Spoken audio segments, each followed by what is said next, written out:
Olá galera, sejam todos bem-vindos a mais um vídeo aqui no meu canal Natan Pessoa.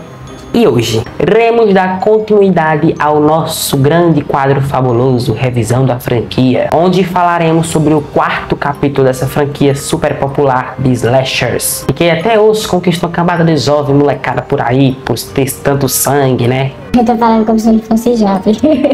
Tá bom, sem mais enrolação e simbora!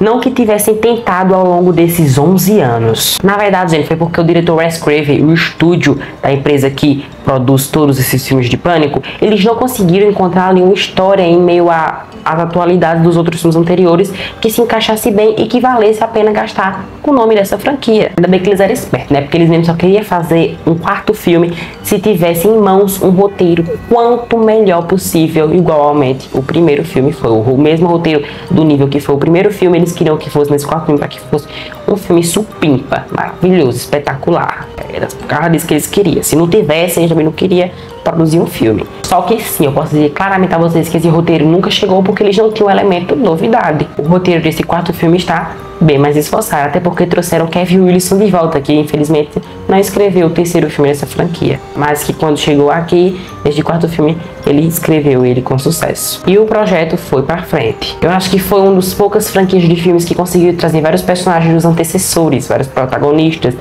dos outros filmes anteriores. Não só eles, também diretores como Wes Craven, que continuou a ter esse quarto filme. Então são uma das poucas sagas de franquias do mundo onde os personagens e os diretores que produziram e participaram da obra duraram tantos filmes assim. E com um orçamento de 40 milhões de dólares, Pânico 4 chegou no mundo inteiro no dia 15 de abril de 2011. Como eu falei aqui no mundo todo, é porque chegou tudo no mesmo dia mesmo. Até aqui no Brasil, chegou no mesmo dia que lançou lá nos Estados Unidos. Olha que evolução, né, gente? O negócio parece que só porque passou uns anos não, né? Aí 11 anos depois, no terceiro filme lá, a evolução, a tecnologia avançou de uma forma que até chegar na mesma data certinho, os filmes chegaram.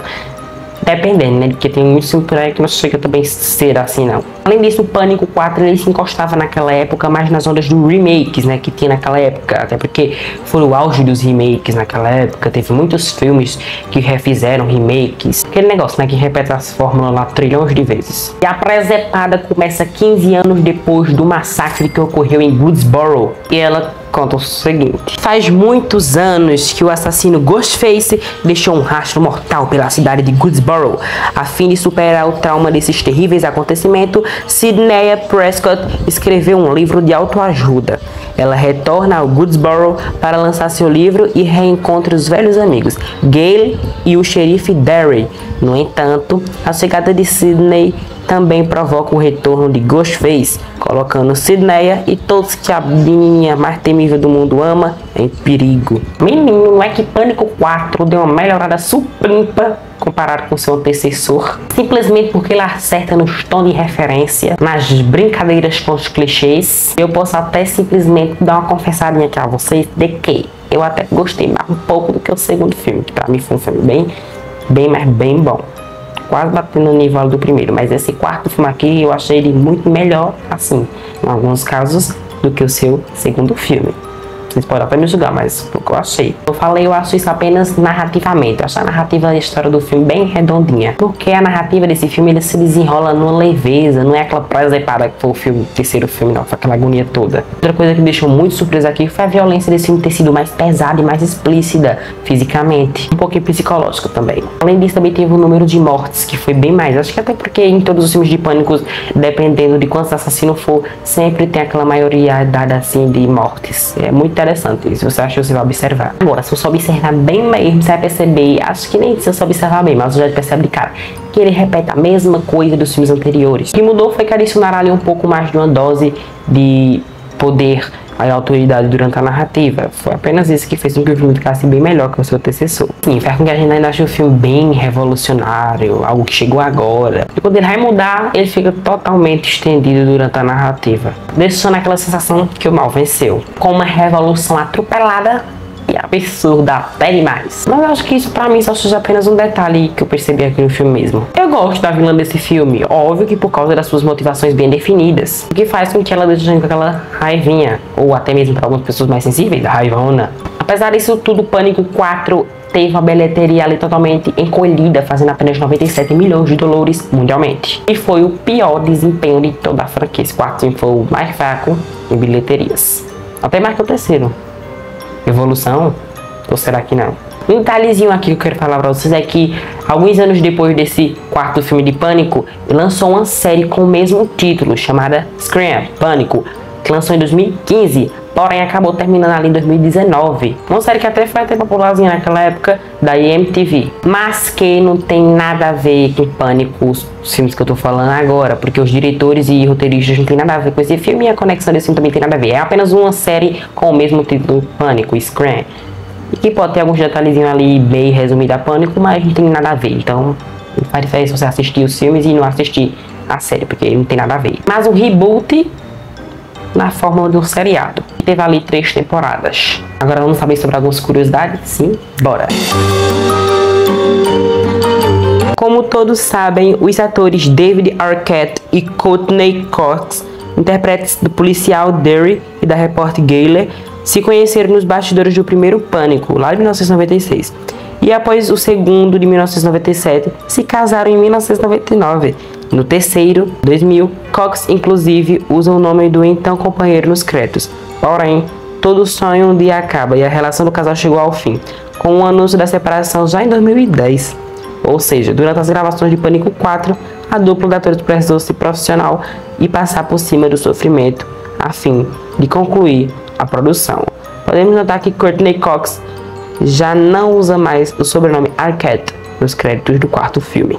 Para eles deve ter sido um babado, um término de um casamento no meio das filmagens do Pânico 4. Foi um babado. E com certeza eu ia estar nessa fofoquinha aí se eu estivesse participando deste filme. Em uma das primeiras versões do roteiro, o casal Derry e Gale teriam um filho no quarto filme, um bebê. No entanto, lembrando a máxima do qual problemático pode ser trabalhar com crianças e animais no set de filmagem, a ideia foi alterada. Imagina se eu tivesse conseguido planejar isso e se tivesse feito. Talvez poderia ter dado certo, mas talvez até mesmo não.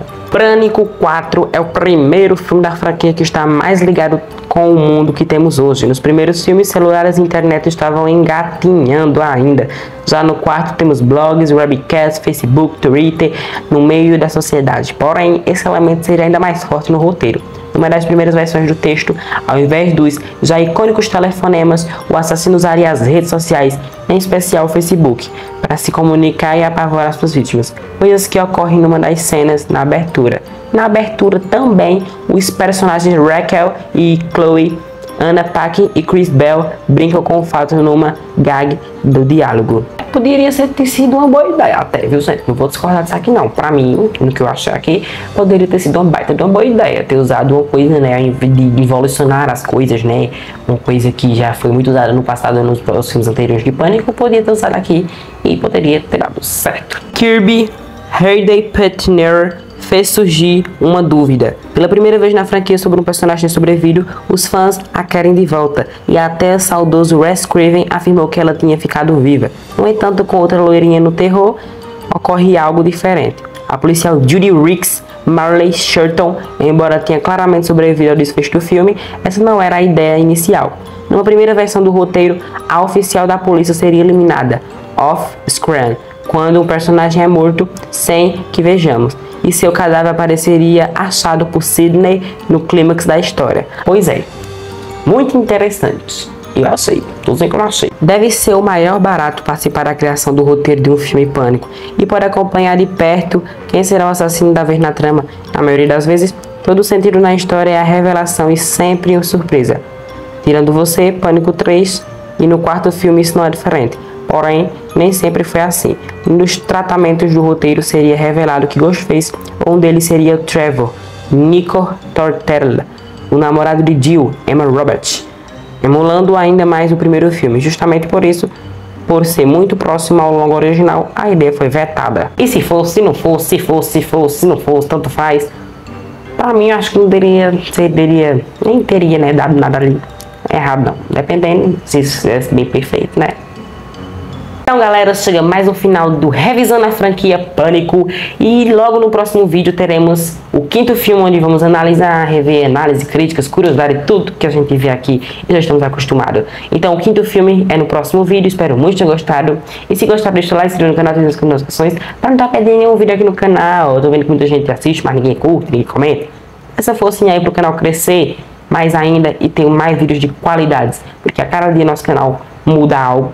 E é tudo pra vocês, e pro meu entretenimento, e pro de vocês. Então, tchau, até o próximo vídeo!